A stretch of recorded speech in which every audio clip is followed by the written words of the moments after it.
A Cinco de Mayo heist makes just as much sense as Halloween. Let's do it! Welcome to MsMojo, and today we're counting down our picks for every Brooklyn Nine-Nine Halloween heist ranked. I'm not supposed to let it or you out of my sight, if that even is you. For this list, we'll be looking at this annual 9-9 tradition and ranking them in order of how toit they were. If you have yet to catch up, consider this your spoilers up ahead alert. Which member of the 9-9 would you team up with for a Halloween heist? Let us know in the comments. Number 8, Season 6. I never thought I'd say this, but enough foreplay.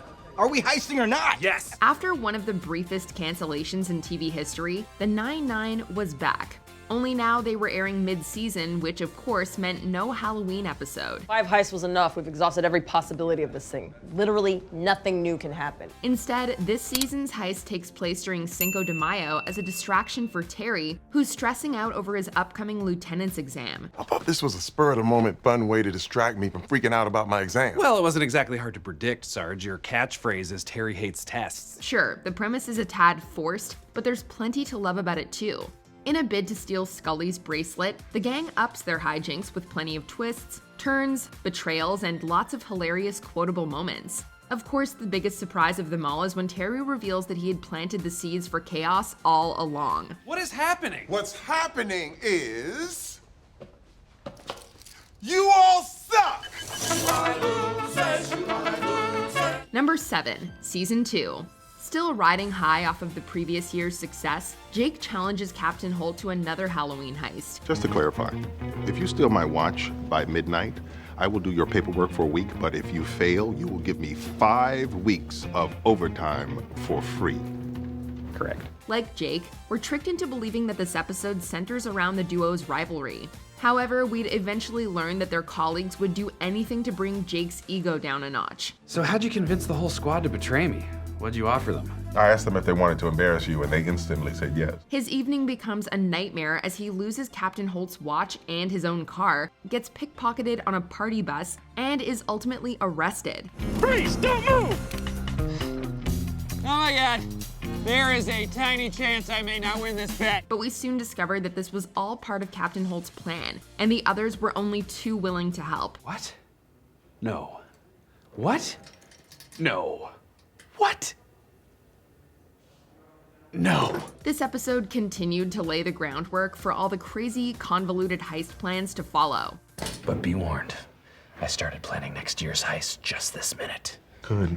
Then you're only 3 months behind. You sick son of a bitch. Number 6, Season 1. All right, how about this? I will bet you that by midnight tonight, I can steal the Medal of Valor from your office. Why would I possibly agree to that? Because if I lose, I'll work the next 5 weekends. Only 6 episodes into their debut season, Brooklyn Nine-Nine showed that it was full of tricks and treats.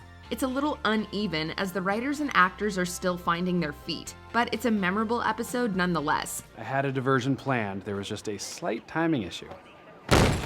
Oh my God! Get down, everyone! There's a big fire! Captain, you better head over there for like 15 minutes and see what's going on with that. The bet is created when Jake tries to prove to Captain Holt that he's smarter than he appears. But your performance tonight has made me question not only how good a detective you are, but quite frankly, how smart you are. Well, that's not surprising. You constantly underestimate me. After bribing his colleagues into helping him, Jake is successful in stealing Holt's Medal of Valor. The heist marks a pivotal moment in Jake and Holt's chemistry and in their future partnership, due to newfound mutual respect. It also sets the foundations for what would become one of the show's greatest recurring gags. Attention, everyone!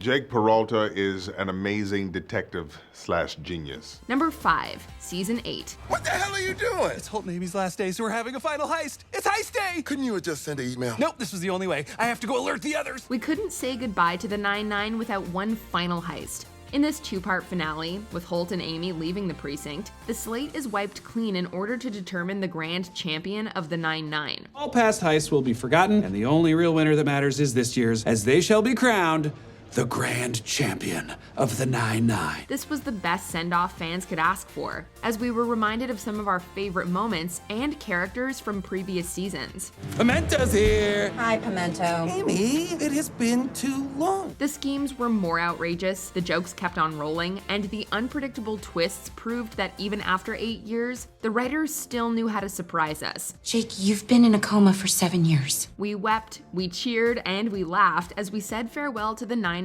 one last time.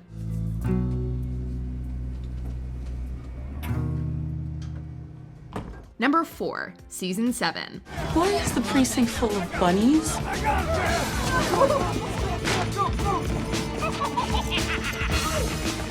This is still going on?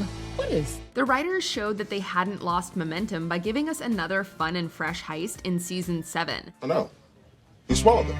He swallowed the gems. After Cheddar, and later Scully, swallow the prize gems, the Halloween heist is postponed twice, bringing us to Easter. Ladies and gentlemen, welcome to the Easter Valentine's Day Halloween Heist. This time, the teams are handcuffed together to prevent any betrayals. But by now, fans knew that nothing happens by accident, and there's always someone orchestrating every step.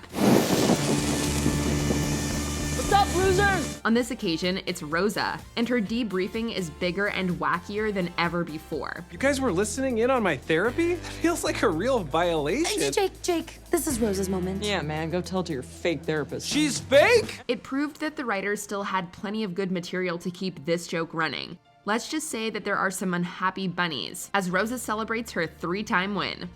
Number 3, Season 3. Today is the most important day in the history of this precinct, for today is Halloween. I thought we were gonna say it together. I never agreed to that. Having won one heist each, there's everything to play for as Holt and Jake face off for the 3rd time. On this occasion, they choose their teams, but due to suspicions over Amy's loyalties, she's left out. Doesn't feel great to be left out. Right, totally, I get it. I'm sorry. Captain Holt! What? Why are you yelling at my boobs? Because that's where the camera is. Nice try, Ray Ray. At one point, poor Amy even has them both yelling at her chest. I gotcha, Peralta. You're not fooling anyone. However, she resets the rules of the game by showing everyone why you should never underestimate Amy Santiago. Using her sharp wit, competitiveness, and their assumptions, she comes out victorious. Your worst nightmare. Amy Santiago. Whether or not you predicted this resolve, this episode is a whole lot of fun. The now 3-way rivalry only opened the door for more hilarity in seasons to come. Well, I'm my own person, capable of making my own decisions, and I decided to humiliate you both. Number 2, Season 4. By Season 4, the premise of the heist was well established, and the writers needed a new way to keep us on our toes. I know you already have a plan, and I want to win. So for the next 8 hours, I'm down with all your nerdy crap. They delivered with Amy and Rosa bonding over the Babysitters Club, the introduction of Boyle's lookalike Bill, and of course, all the other antics that ensued. But the best part is when Gina is uncovered as the heist's mastermind. Sup, losers? I have the real plaque. The way that her ploy is so brilliant and hilarious, it could only really come from Gina's beautiful mind. It was the episode's unpredictability that cemented it as one of our favorites. With that level of commitment and ingenuity, there was no more deserving winner for ultimate human/genius than Gina Linetti. And that's why we're changing the name of the plaque forever! To what? Gina Linetti is the ultimate human/genius. Thank you. Before we continue, be sure to subscribe to our channel and ring the bell to get notified about our latest videos. You have the option to be notified for occasional videos or all of them. If you're on your phone, make sure you go into your settings and switch on notifications. Number 1, Season 5. I'm also dressed, and I made breakfast. Wait, where are my eggs? In my belly. Yeah! Now get a move on. It's heist time. Just when we thought that these heists might become predictable, the writers threw us another curveball. This one is rife with betrayal, deceit, the return of Bill, a cheddar imposter, and this iconic quote from Captain Holt. Wait a minute. This isn't the championship cummerbund. This is some common cummerbund. And you're not cheddar. You're just some common bitch. It's almost as if they tried to lead us down several paths just to suddenly steer us drastically off course. We all knew that Jake and Amy were meant to be, but this moment still took us all, Amy included, by surprise. You might want to read the inscription on that there belt. Why Oh no, what does it say? Amy Santiago, will you marry me? Surprise. We laughed, we teared up, and we were most definitely treated to the unexpected. Perhaps this heist has no official champion, but this ending is a winner in our eyes. Did you just... Mm-hmm. And did you say... Mm-hmm. Do you agree with our picks? Check out this other recent clip from MsMojo and be sure to subscribe and ring the bell to be notified about our latest videos.